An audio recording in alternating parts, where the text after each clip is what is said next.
What is up, YouTube? Welcome to episode 72 of the Chaos Daily. Let's get into it. So, the next set of wings are done. Let's get them out the curing chamber and see what they look like. All right, let's have a look. Let's start off with these cross-hatching patterns.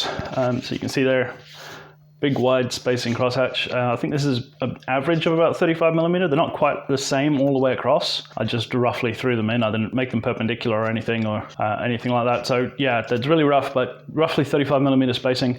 It feels really nice and light and lightweight. It's pretty flexible, and the gaps between the crosshatches, you can see that wherever it warps, that's no good. It's not going to be useful to us. It's all right though. It's not the worst, but it's very susceptible to printing errors and warping.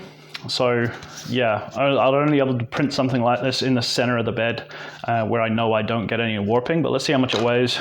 28 grams. So yeah, looks like we come at a hard limit when we make the skin half a mil thick. If we have just very lightweight internal structure, it's going to be hitting that 28 grams mark like we did with the straight ribs. Let's have a look at the 15 mil spacing, much closer together, a lot more in there, a bit more stiff. This warped terribly where it was sitting on the bed. So yeah, I'm not too sure.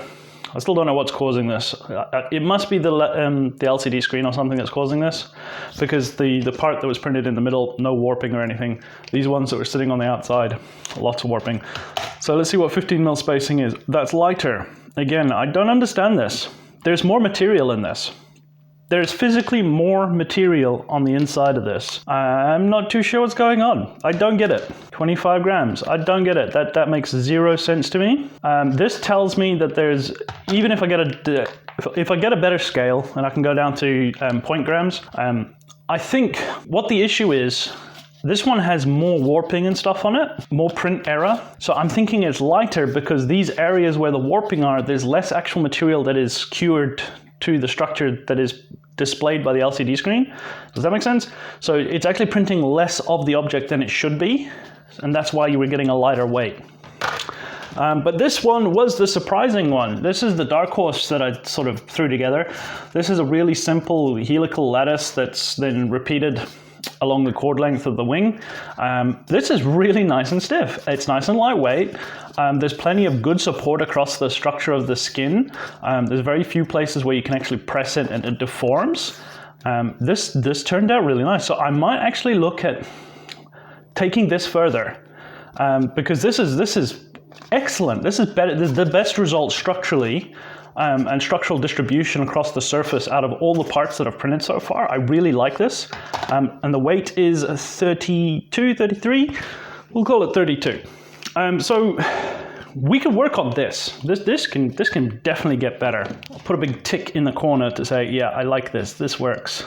Ta-da! So yeah, this and the ISO grids.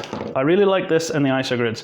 The ISO grids are difficult to do because it all depends on how easily I can shell the particular wing that I'm working on at the time. Some wings, when I try and shell them, I get errors and I have to do workarounds, so I can't always use the same technique to make ISO grids. But this works regardless.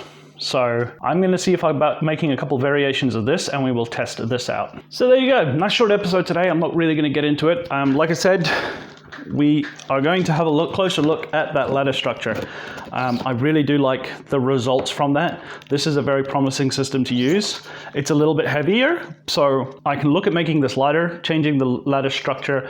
Probably won't use a helical lattice, but I will try something even simpler. Maybe like literally just putting rods in between, going up and down and maybe diagonally through the structure. Get maybe a zigzag pattern going through the length of the wing. So that's very promising. As you can see, we have quite a range of tests that we've done so far, and we've learned a lot about the differences that you get. Some interesting weird stuff happening with stuff being lighter than it should be. I will get better scales and reweigh these at a later date, just to be absolutely sure, but I have a suspicion, like I said, that it might be something to do with the way it's printed. And if that's the case, I'm going to see about getting another LCD screen, because only being able to use a very narrow band in the middle of my screen kind of limits the work that I'm doing. So I will get on to Peopoly about that and see what they say. But yeah, I'm quite impressed with the results that we've had. We've had some surprises, especially with this dark horse. I was actually not expecting much from this. I was also expecting it to be a little bit heavier.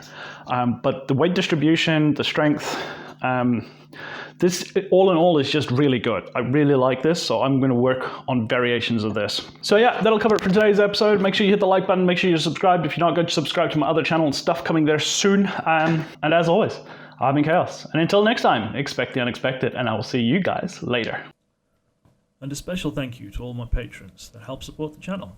If you would also like to support the channel, there's a link in the description.